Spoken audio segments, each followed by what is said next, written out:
High everyone and welcome back to my Lakshmi পুজোর blog. আমি আবার চলে আসলাম আমার বাড়ির লক্ষ্মী পুজোর একটি পার্ট নিয়ে। আগের বারে তোমরা সবাই দেখতে পেয়েছো, আমরা সেই দিন রাত্রি বাজি এসে আবার বাজি কিনতে গিয়েছিলাম। বাজি কিনে এসে দেখছি মা পাঁচালি পড়ছে।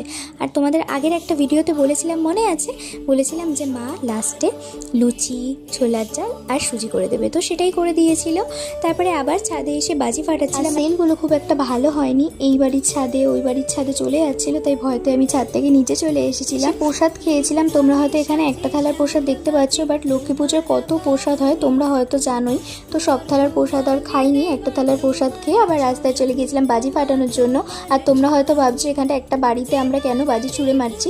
এই বাড়িতে অনেক বছর হলে কেউ থাকে না, আর আমরা সবাই বলছিলাম যে মারা গেছে তার নাম করে করে ছুঁড়ে মারছিলাম। এই ভয়েসের ভিডিওগুলো তোমরা যদি শুনতে চাও বা দেখতে চাও তাহলে আমার ফেসবুক অ্যাকাউন্টে গিয়ে দেখতে পারো। তো এই ছিল আজকের ছোট্ট একটা ভিডিও, এটাই আমার লক্ষ্মী পুজোর লাস্ট ভিডিও। ভালো লাগলে লাইক করে দিও।